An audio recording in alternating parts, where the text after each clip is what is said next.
அதேபோல் குடும்ப வாழ்க்கை மகிழ்ச்சியாக இருக்கும். வீட்டில் புதிய உறுப்பினர்களின் வருகை, குறிப்பாக திருமணம் அல்லது குழந்தை பிறப்பு ஏற்படும்.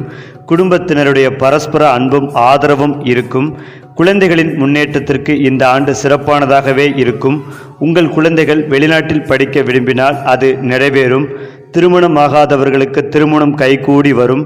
குழந்தைகளால் அதிகப்படியான செலவுகள் உண்டாகும். அது மட்டுமில்லாமல் உங்கள் திறமையால் வேலையில் வெற்றி பெறுவீர்கள். ஆனால் மறைமுக எதிரிகளிடம் கவனமாக இருங்கள்.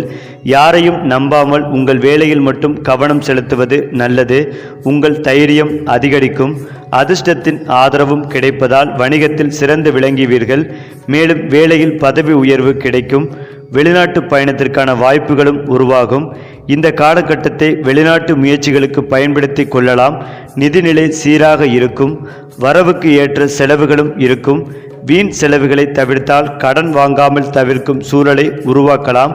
வெளிநாட்டு பயணங்களுக்கு வலுவான வாய்ப்புகள் உள்ளன.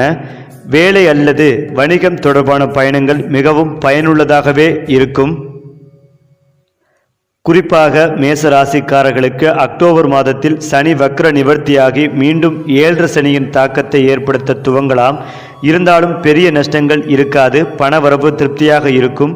குரு பகவான் 4வது வீட்டில் உச்சம் பெற்று சஞ்சரிப்பது மேசராசிக்கு ஒரு வகையில் மிகப்பெரிய யோகத்தை ஏற்படுத்தும். சொத்துக்கள் வாங்கும் யோகமும் உள்ளது. விரயமும் ஏற்படும் என்பதால் திட்டமிட்டு செயல்பட வேண்டும்.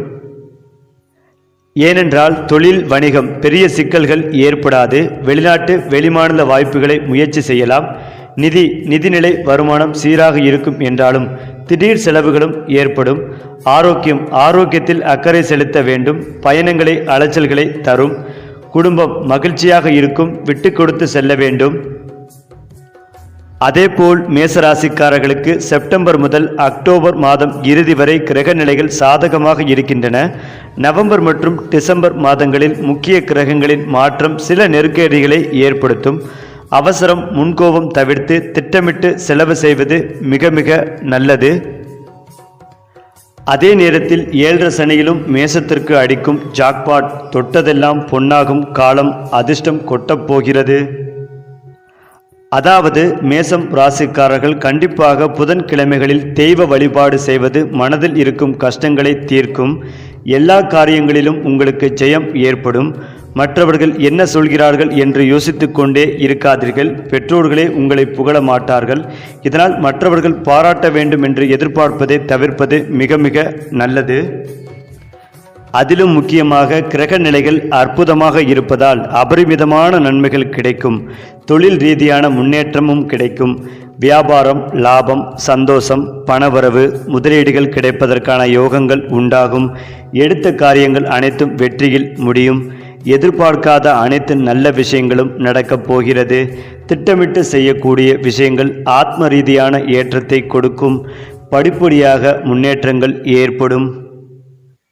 மேலும் வியாபாரத்தில் காணப்பட்டு வந்த பிரச்சனைகள் அனைத்தும் தீரும். புதிய முதலீடுகள் அனுகூலத்தை ஏற்படுத்தும். பெரியோருடன் இருந்த மனத்தாங்கல்கள் நீங்கும். துணை அல்லது துணைவியாருக்கு ஏற்றங்கள் ஏற்படும். தாய் வழி உறவு, தந்தை வழி உறவு அற்புதத்தையும் மாற்றத்தையும் சந்தோஷத்தையும் ஏற்படுத்தும். இழுபறியாக இருந்து வந்த அனைத்து நிலைமைகளும் மாறும். புதிய முயற்சிகள் அனுகூலத்தை ஏற்படுத்தும்.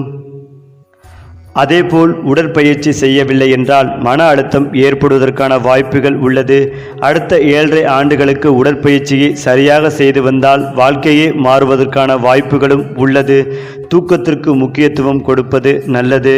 புதன்கிழமை தோறும் தெய்வ வழிபாடுகளை மேற்கொள்வது நல்லது. ஏனென்றால் தேக ஆரோக்கியத்தில் இந்த காலகட்டத்தில் கட்டாயமாக சுளுக்கு ஏற்படுவதற்கான வாய்ப்புகளும் உள்ளது. கைப்பிடிப்பு, கால் பிடிப்பு, முதுகு பிடிப்பு போன்றவை ஏற்படுவதற்கான வாய்ப்புள்ளது. துணை அல்லது துணைவியாரிடம் நேரம் ஒதுக்கி மனம் விட்டு பேசும் காலகட்டமாகவே இது இருக்கப் போகிறது. அவர்களுக்கு வேண்டியதை செய்வது குடும்பத்தில் இருக்கும் இறுக்கமான சூழ்நிலை மாறும். ஆச்சரியமான முன்னேற்றங்களும் ஏற்படும். மேலும் புதிய உறவுகளுக்குண்டான உத்தரவாதம் ஏற்படும். பதவி உயர்வில் இருந்த தடைகள் அனைத்தும் பனிபோல் விலகிச் செல்லும். தொழில் தொடங்கும் வாய்ப்புகள் உள்ளது. நிலம் வாங்குவது, புதிய பொருள் வாங்குவது என ஏற்றம் முன்னேற்றம் நிறைந்த காலகட்டமாகவே இது இருக்கப் போகிறது. குறிப்பாக மேசராசிக்காரர்களுக்கு 1-8 உடையவர் செவ்வாய். இந்த ராசி உடலின் தலைப்பகுதியை குறிக்கும் இடம். பஞ்சபூத தத்துவத்தில் மேச பாசம், அதாவது இங்குள்ள ஆட்சி செவ்வாய் உச்ச சூரியன் நெருப்பு தத்துவம் கொண்டது. மேச சரம் வீடு என்பதால் மின்சாரம் போன்ற வேகம் இவர்களின் நடை மற்றும் செயலில் இருக்கும். இந்த லக்னக்காரர்களுக்கு சுருக்கென்று கோபம் தலையில் ஏறும். அந்த நேரங்களில் அவர்களால் அதனை கட்டுப்படுத்த முடியாத நிலையும் ஏற்படும். அதன் பின்பு அவர்கள் அந்த செயலுக்காக வருந்துவார்கள்.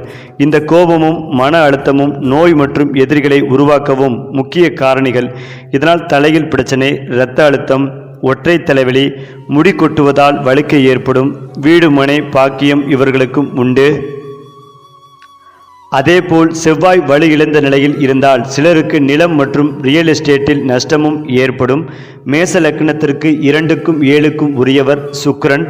அந்த 2ஆம் வீடான ரிஷபத்தில் 4 கூடிய சந்திரன் உச்சம் இவர்களுக்கு நட்பாகும். பொருளாதார உயர்வுக்கும் ஒரு முக்கிய காரணமாக ஒரு பெண்ணாக இருப்பால். இவர்களுக்கு மிகவும் நட்பாக இருப்பது பெண்கள்தான். எடுத்துக்காட்டாக தாய், சகோதரி, மனைவி மற்றும் தோழியாகவும் இருக்கலாம். சிறிதளவு உணவு இருந்தாலும் அதை பல்வேறு பதார்த்தங்களுடன் சூடாக உண்ணுவதில் சிறந்தவர்கள். இவர்கள் 60% காதல் திருமணத்தில் ஈடுபாடு கொண்டவர்கள். முக்கியமாக பக்தர்களுக்கு இலவச விடுதிகள் மற்றும் அன்னக்கூடங்கள் கட்டுவதில் முக்கிய பங்காற்றுவார்கள். அதிலும் முக்கியமாக மேசராசிக்காரர்களுக்கு 3-6 புதன். இவர்கள் புத்தகம் படித்து மற்றவர்களுக்கு புரியும்படி விளக்குவதில் ஆர்வம் அதிகம். பணி என்று எடுத்துக்கொண்டால் எழுத்துத்துறை, அரசு வேலை, காவல் அல்லது ஆளுமை துறையில் இருப்பார்கள். இவர்களுக்கு சூரியன், புதன், சனி மற்றும் தொழில் பாவம் நன்றாக இருந்தால் அரசு வேலை கிடைக்கும். புதன் உச்சம் பெற்று 6-8 தொடர்பு பெறும்போது தோளில் பிரச்சனை, நரம்பு பாதிப்பு, காது, மூக்கு, தொண்டை ஒரு சில குறைபாடுகளும் ஏற்படும். அது மட்டுமில்லாமல் குரு என்பவர் மேசத்திற்கு 9-12 கூடியவர். பணத்தை பத்திரமாக சேமிப்பது, இரட்டிப்பு ஆக்குவதில் வல்லவர்கள். இவர்கள் தெய்வ ஈடுபாட்டுடன் சரியான குருவை தேடிக்கொண்டே இருப்பார்கள். மேலும் கோவில் திருப்பணிகள் செய்வதில் ஆர்வம் அதிகம் உண்டு. கோச்சார ராகு ராசி லக்னத்தில் அல்லது 12இல் பயணம் செய்யும் காலம் வெளிநாடு செல்ல வாய்ப்புகளும் கிடைக்கும். மேசத்திற்கு முக்கிய எதிரி சனி.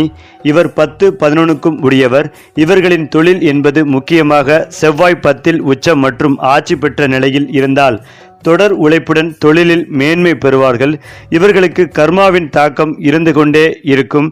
முடிந்தவரை மற்றவர்களின் பழிக்கு ஆளாகாமல் இருப்பது மிக மிக நல்லது.